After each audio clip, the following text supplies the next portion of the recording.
Welcome back to Buckeye Talk. I am Stephen Means. That is Stefan Kreisnick, and that is Andrew Gillis. And we're also joined by Nick Kelly and Matt Stahl from our sister site, AL.com.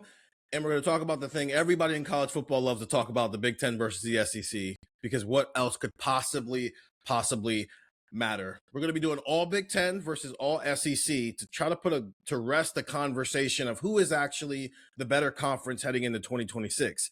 The conference who dominated the entire sport for 20 years, or the conference who's been dominated for the last 3 years. And I want to start here, Nick and Matt, before we get into our all Big Ten and all SEC teams. We put together the all Big Ten team. You two did the all SEC team. I know we talk about it in the media a lot, especially maybe up here of like, oh, the SEC is this, the SEC is that. Is that an actual conversation amongst fans down in the South nearly as much as it is up here? I think it exists, but then again, people in the SEC almost have their blinders on at times. Like there are a lot of Alabama fans who are in denial about Indiana being good heading into the Rose Bowl last year. And I remember even Nick Saban shared a story, right, about how their golf buddies who thought Alabama was going to crush Indiana. It's like, no, I mean, they're legit. And there are a lot of people in the SEC that I think don't pay much attention to past the SEC. I don't know if that's the same in the Big Ten, but I know there are quite a few down south who it's SEC or bust. And so, but yeah, the fact that the Big Ten has won 3 in a row national championships, it's hard to ignore that, even if you want to have your SEC blinders on. Yeah, I think that Indiana game woke a lot of people up to it. Like there were Indiana writers I saw that week who were picking Alabama to win that game. Something that like only happens if you don't watch both teams play. Like there was to me going in, there was not a lot of scenarios where Alabama was going to win that game. So like, yeah, that's the one sort of woke people up. Really, I think freaked a lot of people out. Like people in the SEC footprint, I think, sort of saw college football domination as their birthright. And now, yeah, they're looking for reasons, looking for excuses. I don't know. Everybody's cheating. Steph will tell you every player on that Indiana roster was like 35 years old. Absolutely. Getting paid $15 million. So, it's just tough for the little old SEC to compete at this point. You guys are going to have to get used to seeing their faces and their voices, because we're going to get real acquainted with them over the next couple of years, since Alabama and Ohio State are going to be playing each other. But Stefan, to their point, like, you did cover the SEC, and I know you're from this neck of the woods, but you did cover the SEC. Is there a way, and Nick and Matt, you guys can also maybe answer this question, is there like Ohio State and then the rest of the Big Ten, or was it just like the Big Ten as a whole? How do people view the Big Ten conference maybe pre what we've seen the last couple of years versus maybe where it's headed now, because Indiana's just won a national championship where they beat Alabama to do so, because Michigan in 2023 beat Alabama on their way to a national championship? Has it been Ohio State and then the rest of the conference, and is that maybe shifting over the last couple of years? Yeah, I think there's definitely been that sense. I remember when I made the shift of covering Mississippi State to covering Ohio State, Stephen, one of the first, pods we did kind of introducing me to the folks at cleveland.com, we talked about, the SEC Big Ten dynamic. And I did say, like, it feels like the SEC is a deeper league top to bottom. And then you have the Notre Dames, the Ohio States, the USC had a couple good years there with Caleb Williams, right? Utah had a few good years there with Whittingham, right? There would be these teams that often pop up, but the SEC, obviously with Bama and Georgia at the top, but even, other teams throughout the conference, LSU obviously winning a national championship, Florida with Urban Meyer having their success, right? There was teams that kind of popped up, and it felt like in the SEC, there were more, serious title contenders, where in the Big Ten, it was like, okay, let's see if it's not Ohio State, then it's probably Michigan making a run. If it's not Michigan, then, you had the year where Michigan State made the playoff, or, there was always expectations around James Franklin and Penn State, even if they never manifested, to a whole lot, at least, at that level during the 4-team, college football playoff. But you've seen a shift in that, right? Not just even, the teams at the top. I think a big talking point we're going to see throughout this is this the conversation about depth, right? And, we know Lane Kiffin said it recently on a podcast. A lot of SEC coaches have said it, the depth that they feel like exists in terms of the environments and the teams, going to Florida last year is still a tough game for Texas, even though that Florida team isn't very good. And you scoff at, maybe a Rutgers and a Maryland, but you see across the Big Ten, yes, Indiana invested a lot and it's worked out, about as perfectly as you could imagine. But, you see a team like Northwestern investing, right? You see a team like UCLA going out and getting a coach that they're excited about and investing in their football program, right? So maybe even that conversation of depth can start to shift a little bit too, as other Big Ten teams, start to, invest more in their football programs. It's going to be interesting, but you have at least seen toward the top now that it's not just Ohio State that's part of this, whether it's Michigan under Harbaugh or Indiana. We know Oregon's one of the favorites to win it all this year. Penn State with Matt Campbell coming in, we'll see what that looks like. Like, I think there is more at the top now that makes the Big Ten, at least a bit more respected in this conversation. And we've seen it reflected the last few years with 3 different Big Ten teams winning 3 straight national titles. Nick, is the SEC as deep as it was 3 years ago? I'm going to lean no, because I don't think the bottom third of the league is that scary. And I do think, I will say, the top 10 teams in the league are probably all within range of each other. Not 10 being within range of 1. Sure. But I do think that you could organize any team from 5 to 10 and you could make a justification for it. Once you get past 10 or 12, some of those teams aren't quite as impressive, like Mississippi State and Arkansas, and some of those places have a little bit more of an uphill battle. I think Kentucky could actually be pretty good under Will Stein. We'll see how quickly that happens, but you do have a few of those teams that still don't exactly come across as, man, they're going to, I mean, Kirby Smart would tell you that you could go lose those teams, and you probably could, but I just don't see that happening all that often. And it still is kind of surprising when it happens. So no, I don't think it's like the SEC has been arguing that up and down, every team is really good. And I still think there's a little bit of a divide, but there are more teams I think can actually contend for the conference more than you would have thought. I mean, just 5 years ago. Matt, you agree? Yeah, I agree. We're monitoring the situation on this, like, fantastic depth of the SEC. We're a super league, whatever. After like that bowl showing last season, like it's a great narrative for Greg Sankey or whichever SEC team is trying to sneak into the bottom of the playoff every year. That like, we have to play these like fearsome Mississippi State teams or whatever every year. Boy, Mississippi State just taking shots here. Sorry to the Bulldogs, but. Like I don't think I quite buy it anymore. I really don't. I think, it's an interesting year for the SEC, and like to me, when have we ever judged conferences by like the bottom half anyway? Is part of it. Like when the SEC was dominant for as long as it was, you weren't going, it wasn't every week like Paul Feinbaum going out there being like, oh, look how good the 10th best team in this league is. Like, that wasn't happening. It was like, look, we've won all these national championships. So I think the SEC, like, to get people to maybe calm down about some of this stuff, they just really need Texas to go win a national championship, and then maybe we have less of these conversations. And Gillis, I think if you are pro the SEC is deep and the Big Ten is not, the thing you point to is, the top of the conference is elite. But then there is a significant gap in between whoever the, let's just say, 4th best team in the Big Ten is and literally the other 14 teams in the conference. As a guy who covers recruiting for us, and so you're seeing a lot of these kids commit to all these different schools. Do you subscribe to that? Is it really just Ohio State, Oregon, Indiana, and then maybe it's Michigan, maybe it's USC? Or do you see depth starting to build in the Big Ten? And to Matt's point, does it actually matter if the Big Ten has depth or not, as long as its top teams are national title contenders? I look at a team like Minnesota. That's my hometown, actually, or my hometown team.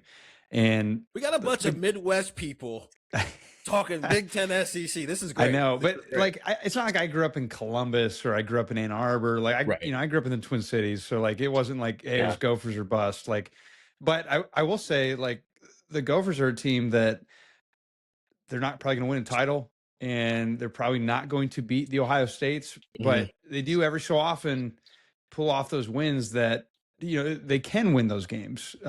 Maybe they'll have one good win a season, but they're probably not truly contending.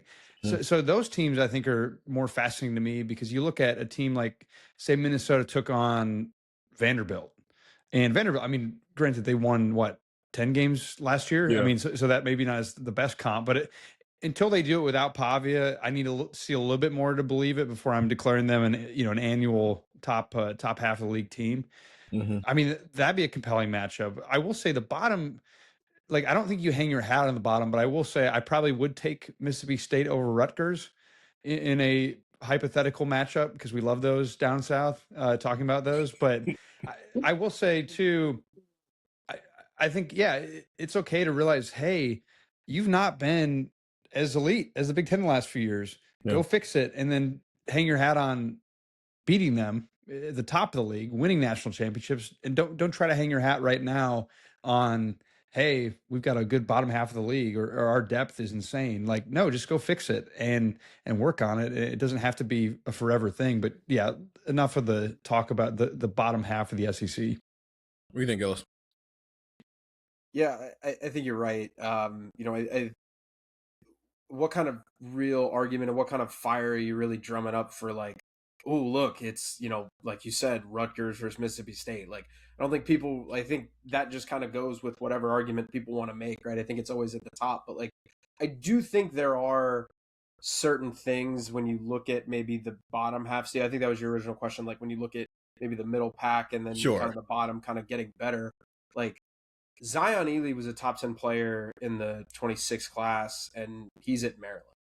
And, Malik Washington was like a borderline top 100 player, and he's at Maryland. I think you start to see, like, especially with the NIL world that we're in and with the portal world that we're in, I think that has really helped maybe some of these kind of big tier teams, because, while, a school like Clemson, I know they're not in the SEC, but a school down south, like, even those kind of schools on the East Coast, you compare them with, like, Bama, Auburn, Georgia, Texas, Oklahoma, like all those SEC schools that have routinely just kind of stacked talent. We have this conversation with Ohio State.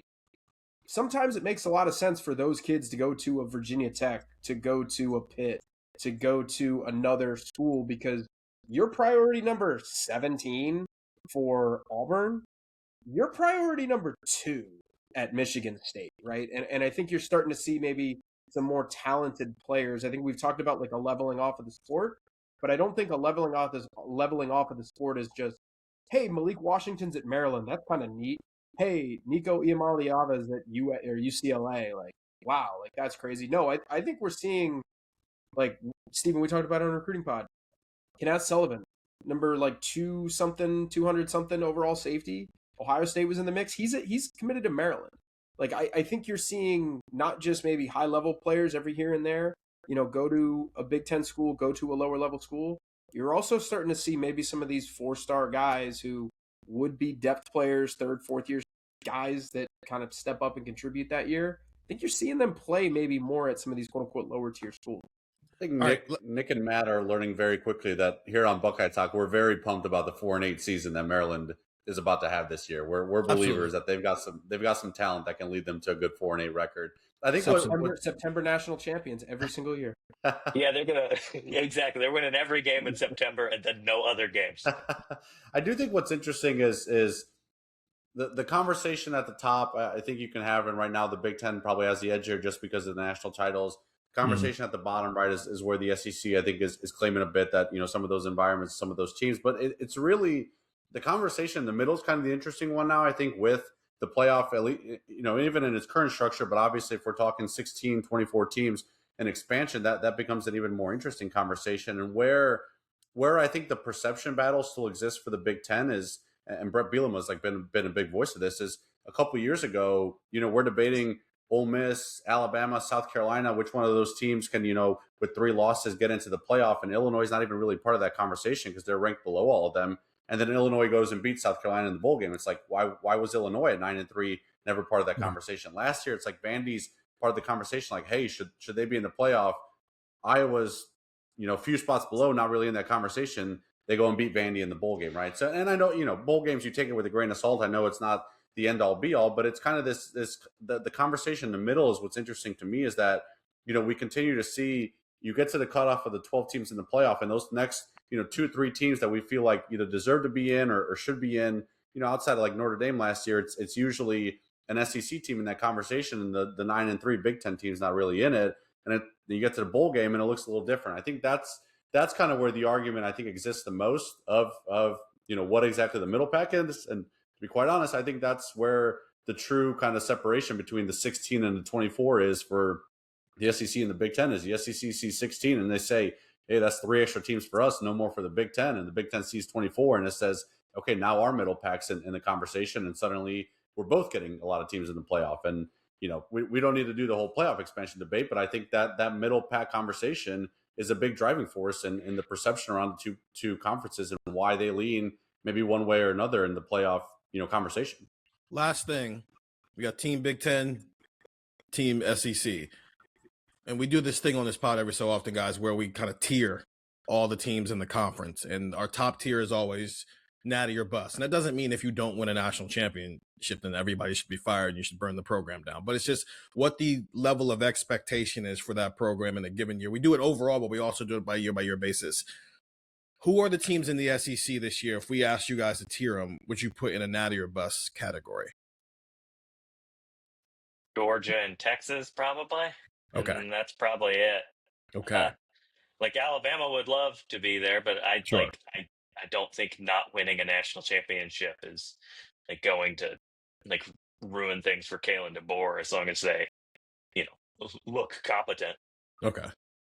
What about LSU? I mean, that with all the expectations and how much money they're spending, I mean, granted, I don't think they're going to fire Lane Kiffin if they don't win a national championship in year one, but the expectation level. If they did. Yeah, you never know what's going to happen with Lane Kiffin. But I mean, you talk about expectations. I mean, we're all thinking they're going to be at the top of the ACC and competing because they're bringing in guys like Levitt and Seton and I mean a bunch of other guys too, and Lane Kiffin and all that kind of stuff. And I mean, I don't think they're going to be all that patient for that long in Baton Rouge, like they aren't with most things. Yeah, patient is not the word you would use to describe the people living in Louisiana. Stephon and Gillis, who would we say are the Big Ten teams who fit that this year? I'd probably say Ohio State, Oregon, and Indiana. I would keep Indiana. Okay. Okay. Yeah, I think it's funny for the purposes of this conversation that we're putting Indiana in there because, like, yes, objectively you would say that. I think if you were to ask any Indiana grad, natty or bust, they'd be like, "No, I'm good. We did. It's fine. Okay. 5 and 7. They're going to have a hard time getting in the playoff after they lose to Western Kentucky this year. There it is. There it is. 17 minutes in. That's all it took. That's all it took. Couldn't even make it to 20 minutes. I do think it's those three. Yeah. All right. That's enough vamping. Let's get into these teams. Here's what we'll do this. Nick, you'll handle most of the argument for the offense. Matt, you will handle most of the argument for the defense. Stephon, you will handle most of the argument for the offense for Big Ten. And Gillis, you will do it for the defense. So, Nick, the floor is yours. Present the preseason all-SEC team that you are bringing to the table that the Big Ten has no answer for. So we're going to start with an upset. We're not going with the biggest name in maybe the sport. We're not picking Arch Manning, although it's probably it's close. I mean, I wouldn't surprise me if he is the top quarterback in the SEC. We're going to pick Trinidad Chambliss from Ole Miss for the quarterback, considering he's proven. I mean, he was electric in that win over Georgia in the playoff. And I mean, he's older, he's experienced, and he's got a good offensive. He's got some good pieces around him on that offense. And so going with Trinidad Chambliss for the quarterback. At running back, one of those pieces is Quan Lacey from Ole Miss. He might be the best running back in the country, but he's certainly up there if he's not. And then Ahmad Hardy from Missouri. Now that one's a bit of a wild card, a bit of an asterisk next to it, considering that he suffered the he was involved in a shooting where his leg, right, was he got shot in the leg. Yeah, he got shot in the leg. Thank you. I don't know. I was struggling over that so much. Matt said this. He said it so much more for 7 days. Matt said that more straightforward. Nick's trying to be careful about it. He's like, yeah, he got shot. Well, I was trying to remember exactly what happened. Anyway, yes, Ahmad Hardy, if he's healthy and he can play, he also is one of the best running backs in the country. A wide receiver, a bit of a mixed bag here. Cam Coleman from Texas, new school for him. With Arch Manning throwing to him, he could have a really good year. I mean, the talent's there. Has not really had a quarterback to play with for much of his first 2 years of college football, so intrigued to see what he can do there. Ryan Coleman Williams is another guy that is looking for a rebound of sorts, and the talent is there. I mean, Cam Coleman's, I think, done more in terms of the last 2 years holistically than Ryan Coleman Williams, but Ryan Coleman Williams certainly a talented player. If he can get his hands right, he can keep improving. I mean, he's got the gifts and the talent to be a special receiver. Mario Craver, Texas A&M, another guy who was a big piece of the Aggies doing well last year. They don't have Casey Concepcion anymore. Does that lead to more opportunities for him? We'll see, but I think he's one of the best there. Tight end, Trey'Dez Green at LSU, definitely one of the best tight ends in the country. You look at on the offensive line, Caden Green from Missouri, Trevor Gooseby from Texas, offensive guard, Wendell Moe from Tennessee, Michael Carroll at Alabama. Carroll played a lot of tackle last year, but he's going to get a good look at guard, and I think he could be good for them. We obviously, as Alabama beat writers, have more of a better sense of the Alabama offensive line than we do others. But at center, Drew Bobo from Georgia is probably the top option there right now. And did I miss anyone? I think I got the entire offense there. No, I just love the fact that you guys also have a tackle who is now turning into a guard, because we have that alike. Though one of us on this podcast took a little bit longer to get there and come around on that idea, but we won't name him. Hey, Steven, real quick before we move on, if we did a Buckeye Talk after dark and it was just you, Nick, and Matt talking Ryan Coleman Williams and his kind of career arc, how long do you think that podcast would go?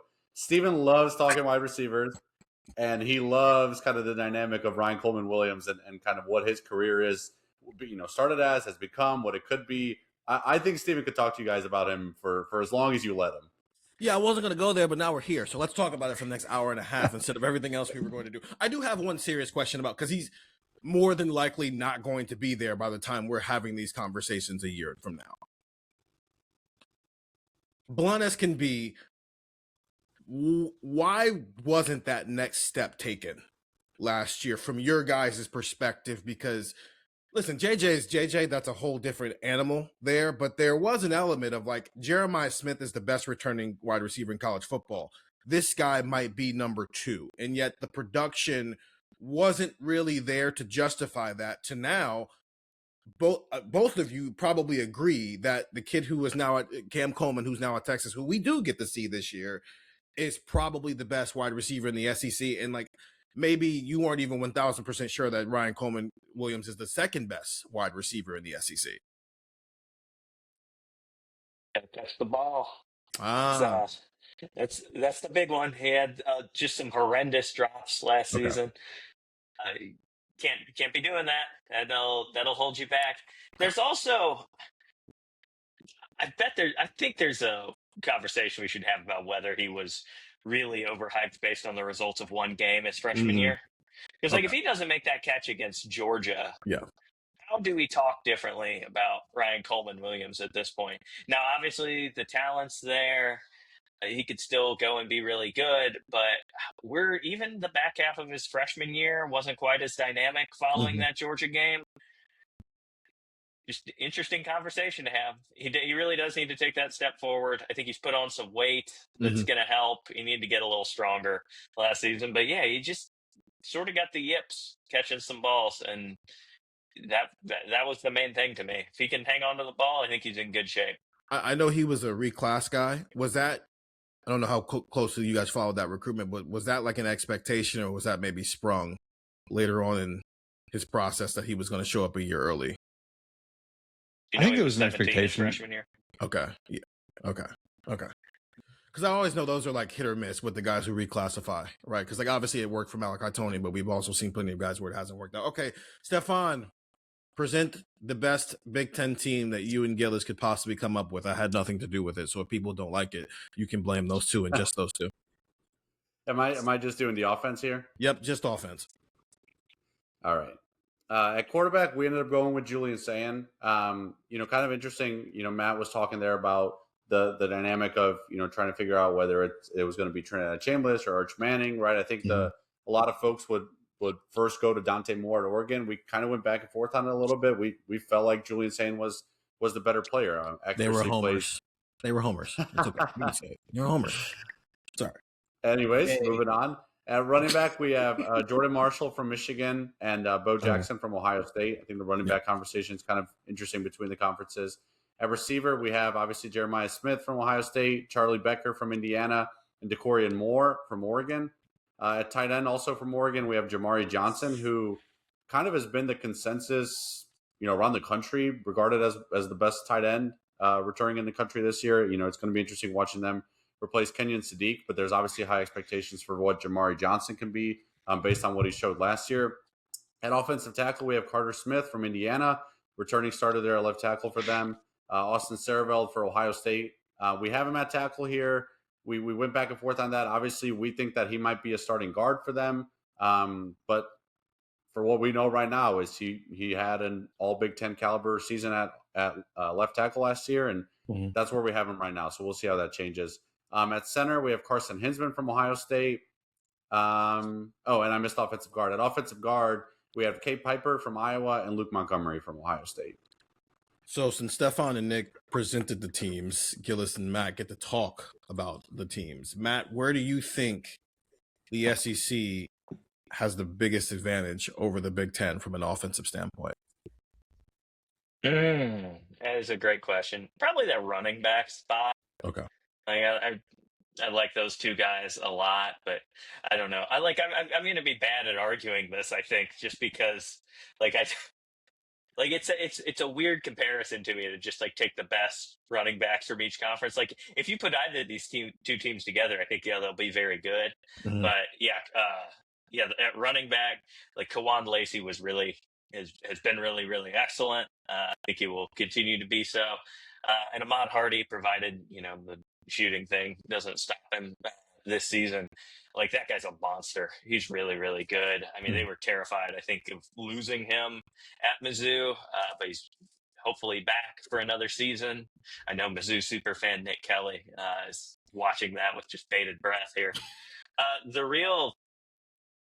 the Big Ten side, the only comment I have on the running back room is how is Bo Jackson at Ohio State? How's this happen? This is another failure of the Hugh Freeze regime at all. This cannot happen. You cannot let this guy out of your sight. Just unbelievable stuff. You ready for this, Matt? Because you're going to hear it. You're going to hear it. At least during the 2027 season in that matchup. Not only is his name Bo Jackson, it's Lamar Bo Jackson. Yeah. So it's doubly as good. I knew that. I didn't. Yeah. You only hear it every broadcast. When he was getting recruited, I remember I think I walked over to Steven and Stefan after he did a scrum, and he was kind of talking about the name Lamar. And I looked at him and I was like, Gus Johnson is never going to let this go. Every single time Bo gets the ball, he's going to be like, and his name is Lamar. It's all right. Never. It's going to be the new Ryan Williams is 17. Yes. Oh, yeah. Oh, Lord. Ryan Fitzpatrick went to Harvard. Ryan Williams is 17. Bo Jackson's really Colt McCoy and Jordan Shipley were roommates. I don't know if y'all knew that. Yes. They did the same thing with Jack Sawyer and Quinn Ewers, who are the roommates. Okay. They lived with each other for 2.5 months. We don't have to make this. They don't tell you about the roommates who both suck. I know. I'm not going to name names. There were some roommates at Alabama last year who were bad. Not great. They weren't great. Nobody cared. Gillis, where do you think the Big Ten has a clear advantage from an offensive standpoint? I really like what they've got on the interior on the offensive line. I was kind of standing on the table when we did this. Me, Steven, and Stefan for Piper at Iowa. I wasn't a part of this. Right. I you look at Carson Hinsman. Carson Hinsman's a guy who is, I think, just a really solid, what you want at center, really smart, really veteran. Piper's kind of that upside play. People love Luke Montgomery in NFL draft circles. We've talked about this before. People love him just kind of interior, the athleticism that he brings. So the SEC, I think, has an edge at tackle, but up the middle for Ohio State, I think is pretty strong. I mean, look, you have the best player, I think, in college football in Jeremiah Smith, and that's obviously an advantage. But you look at what the SEC got, it's not nothing to sneeze at with Cam Coleman, Ryan Coleman-Williams, and Mario Craver too, right? You could make an argument that if the Big Ten has the best receiver, then the SEC has the second best in Coleman. That's not crazy. Charlie Becker is right there. It's like, okay, well, if Charlie Becker's 3, well, is Ryan Coleman-Williams 4? Like, you could just kind of go back and forth. So I really like the interior of that line. I think the SEC is kind of loaded at running back, like Matt was saying. I really like their tackles, too. You guys also, like, I know he was just a transfer, so this is probably part of your guys' conversation with Green and Gooseby, but, like, you could have also taken Jordan Seaton, who's kind of like the number 1 projected tackle in the draft, and everybody's really high on him. And, Nick was mentioning LSU spending all that money. Like, there's a lot of depth options at tackle. So, like, no, for the purposes of this list, I think the SEC was, better than the Big Ten. But I think if we wanted to, like, use our thinking caps and expand it outwards a little bit, there are some really good offensive tackles in the SEC. So it was an interesting look, I think. Yeah, I guess we can move into that. Nick, where did you feel like the SEC was maybe the deepest as you guys were doing this? I mean, not to keep harping on running back, but I think running back, because there are other guys who were not included because we can only include 2. Yeah. I mean, Hollywood Smothers going to Texas. I mean, I think he could be really, really good. And Alabama was excited about him when they got him for however long they had him for. And I think he probably could have revived the running game. And then you look at the fact that they've got some good offensive linemen in a Gooseby. Like, I mean, that could be a really good combination. And it's not all on Hollywood Smothers' shoulders either, because they got the guy from Arizona State too. So I would say running back, and I'm probably forgetting some. I mean, Matt, if anyone comes to mind, but I just think you got a lot of good options there. And even that was hard to pick from. I think picking from receiver wise, it wasn't super deep. I mean, there are other guys that have some potential and talent, but I wasn't like, oh man, I got to leave this guy off. Like, I had a little bit of trouble. I even thought about not including Ryan Coleman-Williams when I sent the list over to Matt, like, just because he did have a down year. So yeah, I think running back is probably the deepest. I mean, we could also talk about quarterback. I didn't include Arch Manning when I went down that list. Arch Manning is one. You also look at, there's a lot of John Mateer hype coming out of the Manning Passing Academy of late, and he's an experienced guy. You've also got, I mean, depending on what happens with the Alabama situation, say Keelan Russell has a special year. I mean, like, he could be a guy that stands out.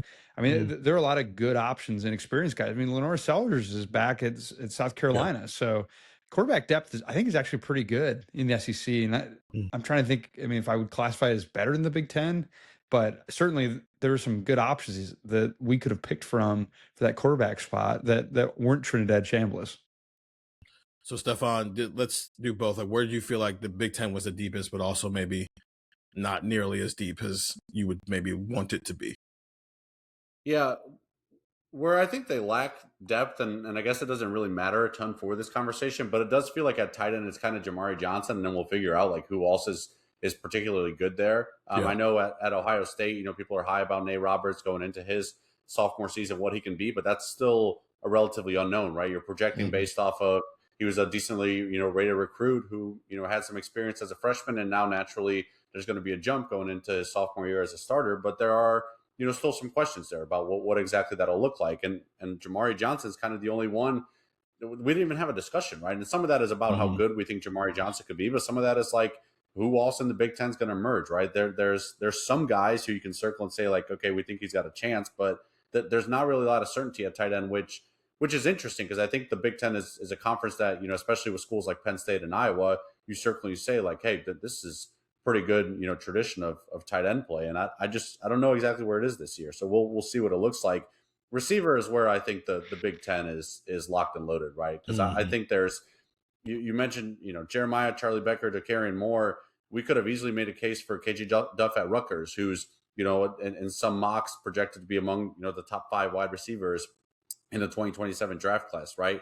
You have Marsh at Indiana and then Marsh at Michigan, right? Well, like, you could make the case that Charlie Becker is not even the best wide receiver at Indiana. We've had that discussion, right? Where like Nick Marsh, what he did at Michigan State, you put that in, Cignetti's system, and what does that look like, right? Does he end up being this next guy in the list of Elijah Surratt, Charlie Becker, Omar Cooper, right? So many good receivers that have been there for the last couple seasons at Indiana, and then Marsh at Michigan, right? What does a year in under a competent coaching staff do for that offense as a whole, right? Not just Bryce Underwood, but also a guy like Andrew Marsh, right? So I think at receiver, you feel really good about what you have in the Big Ten, not just at the top, but also in terms of depth.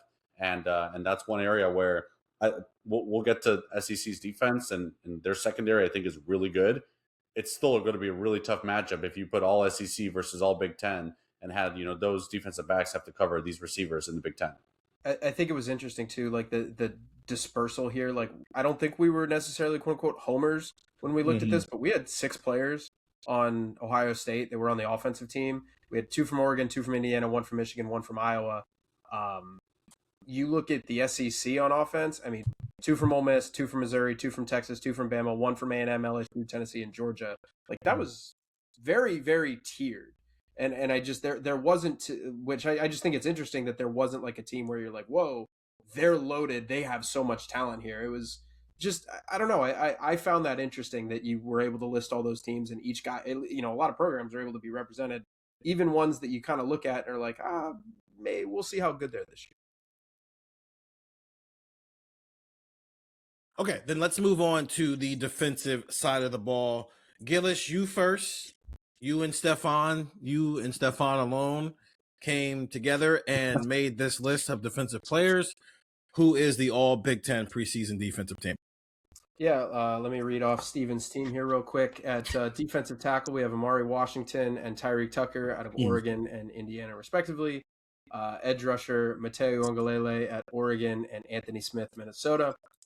That is our front 4. Linebacker, we have 3. We have 2 Indiana players. We have Elijah Hardy and Isaiah Jones, and then Owen Chambliss out of Nebraska. And at corner, we have Brandon Finney from Oregon, Jair Hill from Michigan. And then defensive back, we had a kind of a utility position, defensive back just in general. Could be safety, could be corner. We have Coy Parrish at Oregon, Jalen McClain at Ohio State, and Zach Lutmer from Iowa. So we had a little more diversification, I think, on our defensive side of the ball. So definitely a group that I thought was maybe a little bit deeper and a little bit more solid than I thought it was when we were going to put it together. And Matt, all SEC defense preseason. Yep. And again, Nick did the majority of the work on our all SEC team here, so credit to Nick. But defensive tackle, Will Eccles of Ole Miss, Elijah Griffin at Georgia. Edge, you got Colin Simmons at Texas, who I think is going to be really unbelievable this season. And Prince Will, his last name's got a lot of letters in it. It starts with a U at LSU.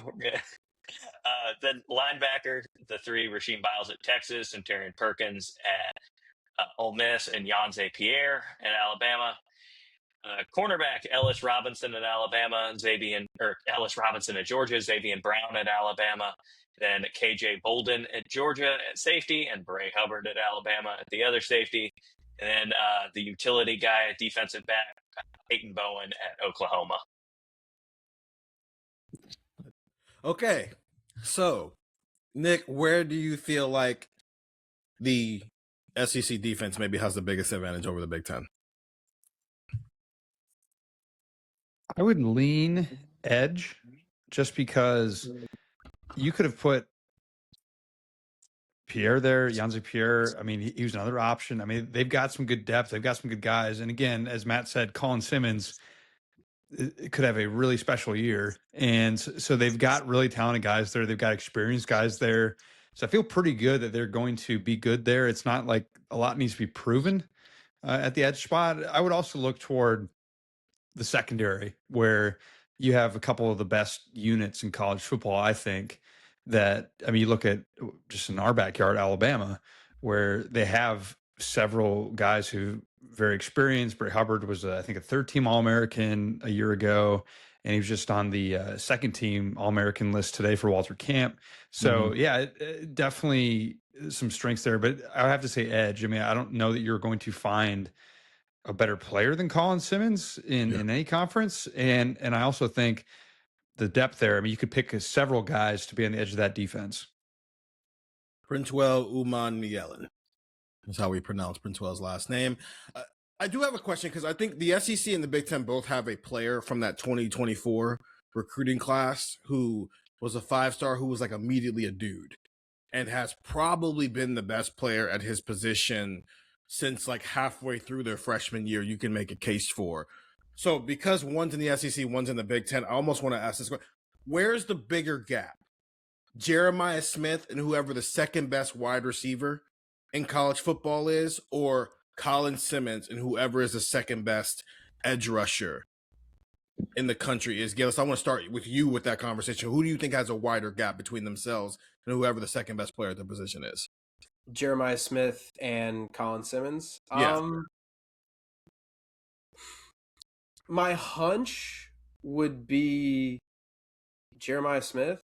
Okay. Because my hunch tells me Colin Simmons is like really damn good, but there's also, no disrespect to Colin Simmons, there's a Colin Simmons like every year where you look at it and you're like, wow, this guy is going to whip some butt this year. He's going to be really awesome coming off the edge, blah, blah, blah. When you've got people in Ohio State's building telling you like, this guy is Randy Moss reincarnated, and this guy, oh, but no, it's not Randy. And then like somebody else jumps in and they say, no, it's not Randy Moss, it's Julio Jones. Like that's hard to get to.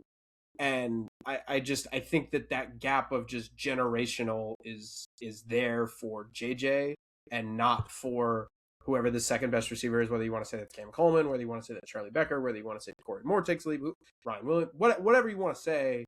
I think that gap is wider there because I think there's a difference between really great, awesome franchise edge rusher, this guy's awesome, versus like, this is someone you don't see every year. This is someone that's a once a decade, once every 20 years type of receiver. Does anybody not agree with that?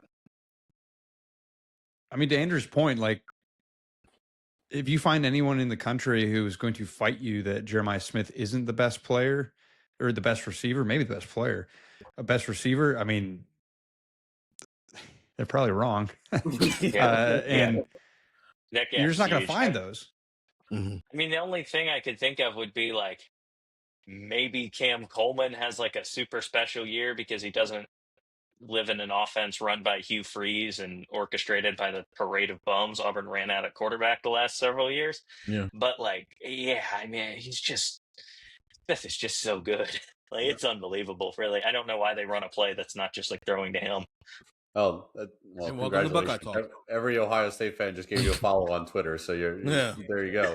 They lost a football game that was pretty important in 2024 because of that one thing that they just did not do. They lost a football game in 2025 because of that thing they didn't do at the end of the game.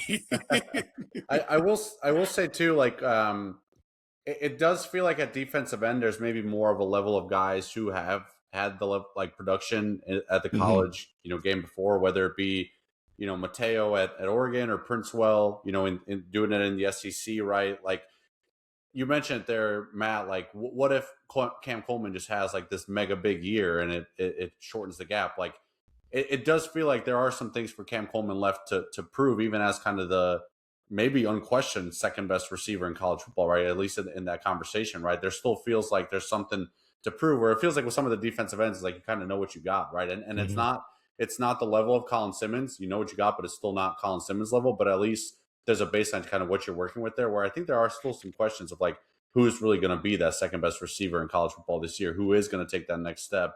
That leaves kind of more, not more to be desired, but like more to be answered, I think. And it's interesting because there's depth at both spots. But if like it feels like one's just kind of comfortably sitting in his chair while the other one, maybe if you wanted to make a case for Dylan Stewart, maybe if you wanted to make a case for Princewell, maybe if you wanted to make a case for Mateo and on down the list there, I can understand where you're coming from there. Okay, so Stefan, where do you think the Big Ten has the biggest advantage defensively over the SEC? So it's kind of surprising because I went through, ESPN published a list where looking at the 2027 draft, a couple of their analysts kind of had top 5 players by position. And I went through and underlined like guys on both of our rosters that might be part of it. And, funny enough, the SEC had 2 linebackers that were in that top 5. The Big Ten didn't have any eligibility. I think is part of that a bit. But I really like the athleticism of these Big Ten linebackers to the point where I might give them the edge over a really loaded SEC linebacker room with Hardy and Bones Jones at Indiana and then Chambliss at Nebraska. Like, I just think you have so much athleticism and so much grass that they can cover, among the 3 of them. That's really intriguing. Obviously, we've seen Hardy and Jones play together and how good that looked at Indiana last year and what it could look like this year. I mean, you add in a guy like Chambliss. What's so interesting to me, and I'm there, I was talking about Chambliss on the defensive side of the ball, but the SEC on the offensive side of the ball, you guys end up going with Chambliss. But even if you had gone, with an Arch Manning or even a John Mateer, I think the SEC at the top with its quarterbacks has a lot more athleticism and I think kind of playmaking ability with their legs. That doesn't necessarily mean that I think they're, no questions asked, better than a Dante Moore or Julian Sandwright. Those guys have elite arm talent, right? You could make up for a lack of athleticism and mobility with arm talent. And I don't think Dante Moore and Julian Sand are just, concrete feet, but like they don't move around as well as Arch Manning or Trinidad Chambliss does. That would be such an intriguing matchup for me of watching those SEC quarterbacks go up against these Big Ten linebackers and how that matchup would fare, right? Like we saw from covering the Big Ten championship game last year where it felt like maybe Julian Sand had a second of time and then it's like, boom, Isaiah Jones comes out of nowhere and is getting a sack, right? Elijah Hardy comes out of nowhere and goes across the entirety of the field to cover a tight end that looked like for a second he was open. And then now it's 4th and 1. It's an incomplete pass and Indiana gets the ball back. So I just think that athleticism at linebacker for the Big Ten is a big, X factor for what this all Big Ten defense could do, especially if they were, in this hypothetical going up against really athletic, really mobile quarterbacks in the SEC.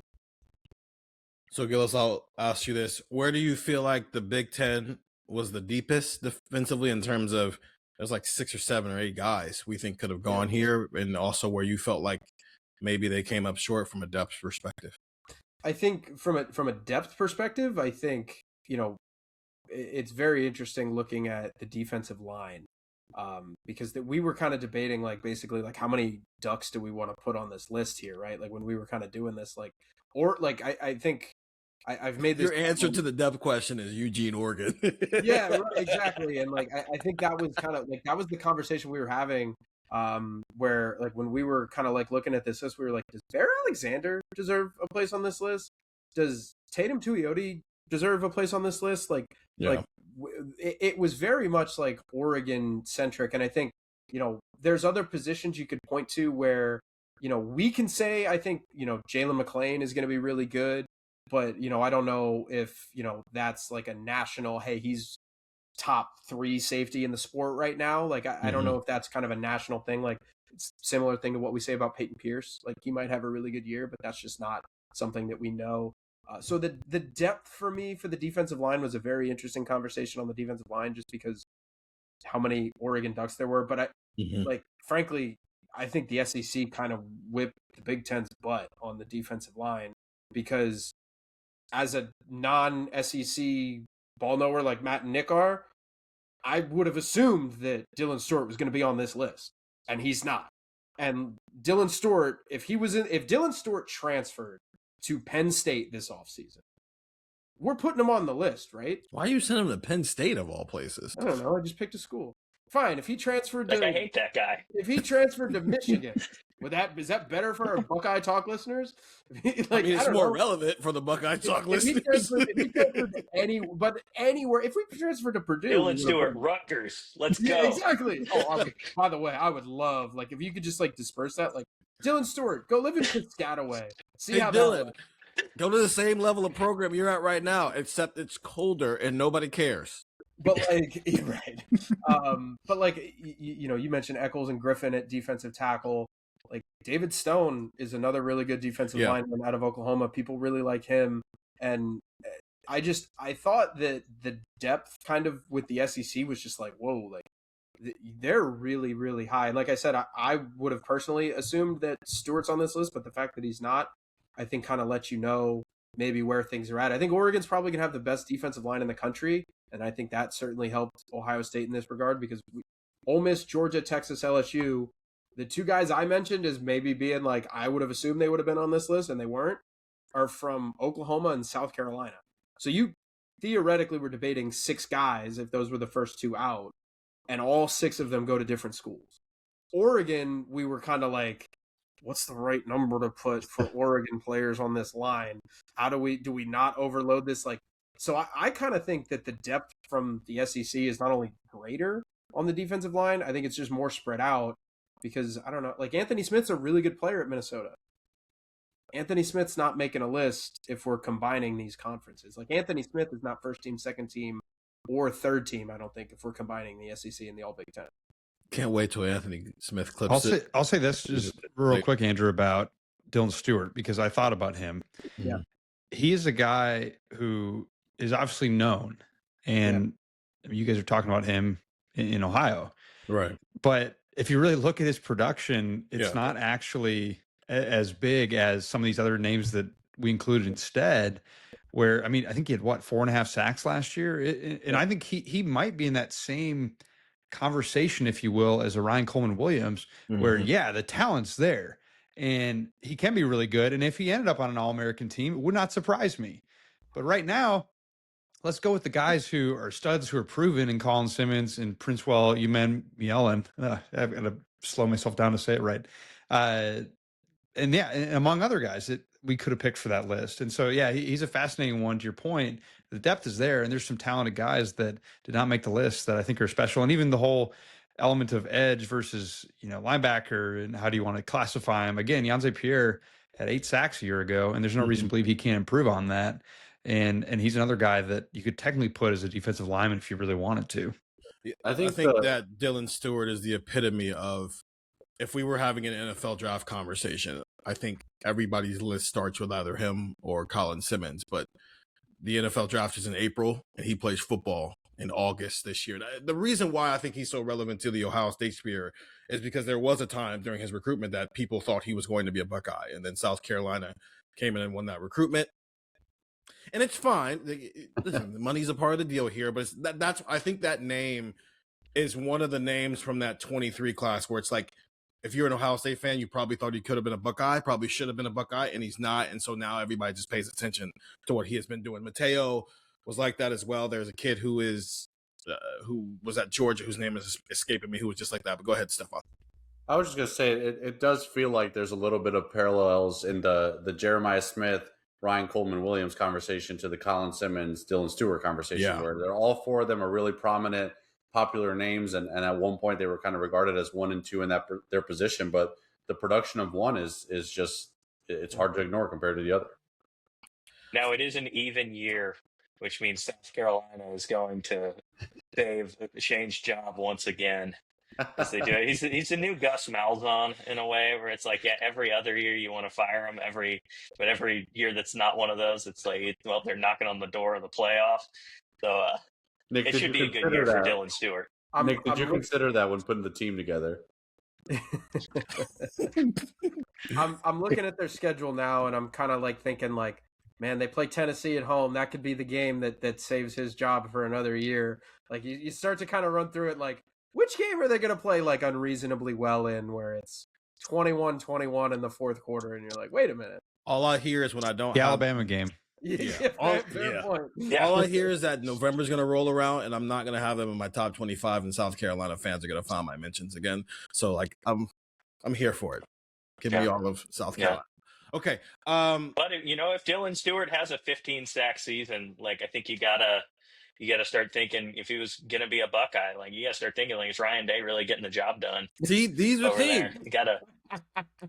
These are the things. Like, I don't know, man. There's a guy with 15 sacks that probably should have been in your building. I don't know what you're doing around here. Matt, can you come back on in November and ask that exact question? Here's the thing. You ask that question now, everybody's furious. You ask that question after they lose, they're like, I think Matt is doing some question asking that Steven, Stefan, and Andrew are not doing right now. And I think we should have Matt on. At the start of the pod, when we joked about, like, which teams in the SEC and the Big Ten are kind of in that natty or bust tier, and Steven was like, doesn't necessarily mean like you fire everyone. It's like, the 5 of us cover Ohio State and Alabama. You do fire everyone. That's how this works. Alabama made the playoff last year, won a playoff game, and there were people like, I think it's over. I think it's got to be done. I think we got to move on. Yeah, we cover the programs where you do fire everyone, hypothetically, but never act seriously. It's been a while since someone's been fired at either of these 2 programs. Okay, Matt, we'll end with this in terms of discussing these teams. Where do you feel like the SEC is maybe, from a depth standpoint, not as great defensively? That's tricky. Maybe it's, you guys mentioned that, like, Big Ten just being deeper linebacker. I think I agree with that for the most part. And it's not that I don't think the SEC is like not deep at linebacker, but yeah, the Big Ten, like those dudes are great. So probably that based more off the strength of the Big Ten than any like SEC weakness. Okay, Stefan, you get to close out things with the Big Ten. You've presented the team. Gillis has presented the defense. You presented the offense. Make the case for why the Big Ten would win this hypothetical game in the name of hypotheticals, because that's all that matters when you're doing things in the middle of July. Oh, let me ask Matt and Nick a question real quick, because it did come to my mind when I was watching this. Is Alabama going into this year really thinking that their secondary is the strength of their defense? Because like some of these names, man, they're pretty loaded in what they have at corner and safety. Yes. No, yeah. People think that position group is going to be really, really good. The only starter they didn't bring back was Domani Jackson, who at times wasn't all that good last year. So I think they think they're in a really, really good spot, even like depth wise. I mean, there's some guys kind of waiting their turn on the roster, or I mean, Red Morgan playing that nickel back spot. Like, yeah, they're pretty loaded there. That should be pretty good, as it has tended to be at Alabama. The two spots that Alabama has recruited better than any, I think, in the Kalen DeBoer era, quarterback and cornerback. Literally. Like those are the two spots where they have gotten good players and they've stacked good players. Like in the secondary, I mean, they have multiple 5-star guys. They got some more 5-star freshmen. I mean, they really, I don't know how they've done it to keep all these guys happy and like in the same secondary, but they've done it somehow. It's impressive. It's impressive to do that in the portal era. So yeah, I don't think I really realized that until I saw the team you guys put together. I was like, damn, they got some dudes back there. So my case for the Big Ten here is, I think there's a lot of athleticism over the middle of the field and on the boundary for the Big Ten here. And it starts obviously at receiver, where we know what Jeremiah Smith is, and I feel like that makes us gloss over it sometimes. Of just being like, okay, Jeremiah Smith's number one, like moving on. You kind of forget like this team that we're talking about has Jeremiah Smith on it. This all Big Ten team has Jeremiah Smith on it, who, at his position, outside of Colin Simmons, is regarded as, the unquestioned number one guy, right? And the hardest guy to slow down in college football, right? So when you pair that with Charlie Becker, we know what he can do, along the sideline with the back shoulder passes and everything we saw at Indiana last year. And then a guy like DeCorian Moore, I just think there's so much speed and athleticism and size in that receiver room for the Big Ten. And on the flip side, over the middle of the field, is all that athleticism I talked about with what the Big Ten has at linebacker, right? Like if you want to talk trenches, I think there's advantages, and maybe in the interior here, the edge over here, like I think you can go really back and forth. But when you talk about linebacker and receiver and the speed that's going to be going on over the middle of the field, I think the Big Ten has a pretty decent advantage, in my opinion. So that I think would be the biggest case for why I think the Big Ten would win, an all SEC, all Big Ten game, which, college football is struggling to schedule literally everything else. I'm sure it'd be really easy to add this to the schedule. Like, hey, what about an all-star game before the championship game? Let's settle it once and for all with that, right? Enough with this bowl, Iowa Vanderbilt bowl kind of decision making. Let's get the All-Star game. Let's make the Pro Bowl for college football. If college football ever had a CBA, that could probably fix a lot of things. Like how MLB looks like 2027, there's just not going to be a season. If for whatever reason there was like CBA negotiations, it's like, hey, the 2027 college football season might not happen. I'm calling these players being like, you guys want to schedule an all-star game? Like Fox or ESPN, I'm sure they'll pick it up. And while your representatives fight these representatives to get a contract together, why don't we just do an all-star game for some film? So you guys are joking?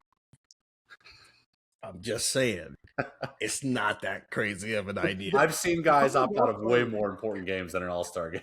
There used to be this, like I think the college all-stars used to play like the Super Bowl champions every like August, like in like the 1970s in the NFL. That's true. In fact, the college all-stars beat the Packers one year when they won the Super Bowl. Yeah, that's insane. I'm speaking a 7-on-7 game. Noticing. What if it replaced the Senior Bowl? I'm just saying. Doug, anything can replace the Senior Bowl. Yeah, that's fair. No. Am I supposed to say? I'm probably not supposed to say this. I mean, it's here now. Just we're like mobile, dude. The Senior Bowl, all those college, like the Shrine Bowl, all those. Kill them. Get them gone, and especially move them to a place where I don't have to go to them. Like that's my main beef. I think we should move the Senior Bowl to Riyadh so that the Alabama coaching staff doesn't feel like they need to go, and then I don't have to go. Yeah, this is a down to work Mobile for gripe. the Senior Bowl. This is not even a real gripe. This is a work gripe. Okay, Nick, make the case for why the SEC all preseason team is better than the all Big Ten preseason team. Yeah, we'll go full SEC homer here just for the sake of it. Absolutely. SEC speed, baby. Look, we talked about the strength of this SEC offense being the running backs. Mm-hmm. And yeah, Jeremiah Smith this, Jeremiah Smith that, all these talented guys on the Big Ten offense, but just don't give Ohio State the ball. Just run the football with Kawan Lacey and Ahmad Hardy, Hollywood Smothers down the throats of the Big Ten defense. Just time possession domination, like 42 to like 18. That is the path to victory, and I'm riding those running backs to victory if I'm coaching that team. That's a man right after Ryan Day's heart. Honestly, it's a Big Ten answer, isn't that? Like it is a Big Ten. Like that makes me think of like just some good old fashioned Iowa football kind of thing. So this is the perfect way to end this. How does the SEC beat the Big Ten? By becoming the Big Ten. I am picturing like an Army style offense here, where it's just Trinidad Chambliss with Kewan Lacey and Ahmad Hardy being like, "We're gonna run it, and you have to figure out which one of them it's gonna be, and good luck stopping them." And then every so often, you just throw a 4 verts to Cam Coleman just to keep him happy. Yeah, we forced them. We forced them to pick 3 wide receivers. They're like, Nick Kelly's being like, "Can we do 3 tight ends instead?" And then we'll just run down your throat. Can I introduce you in a fullback? We get into some tackle eligible stuff. It'd be great. Yeah, some of these defensive linemen we're talking about for the SEC, like fullbacks, put them in the backfield. God, That's I feel like I'm at a Ryan Day press conference right now. All right, well, those are our teams. Those are our all Big Ten versus all SEC teams. You can check out the full teams at cleveland.com and al.com. We'll be posting them there along with this podcast. Get the text 614-350-3315. Nick and Matt, tell them what you guys got coming down the pipeline here. Yeah, season's coming up. You know, I'm glad we could do this. I'm glad that we will be able to get SEC and Big Ten fans, joining hands in the spirit of harmony and peace. But just a lot of Alabama coverage coming up over on al.com. Because hypotheticals are king in SEC country, there will be plenty of hypotheticals on al.com as we get ready for the season. So look forward to that. If I can jump in real quick too for our sister site, even if you don't like SEC football, even if you're annoyed by SEC football, we were talking about this before we did it, you will read some of the most interesting stories you've ever read in your life at al.com. For example, headline, "How hard is basket weaving? More difficult than Steve Sarkisian thinks." Matt Stahl wrote that one. He's had a lot of really great stuff like that. So even if you are annoyed by the SEC homerism, even if you are annoyed by all of that, you can still go to that site and read a lot of really, really fun stuff. So I co-sign what they say and what they do.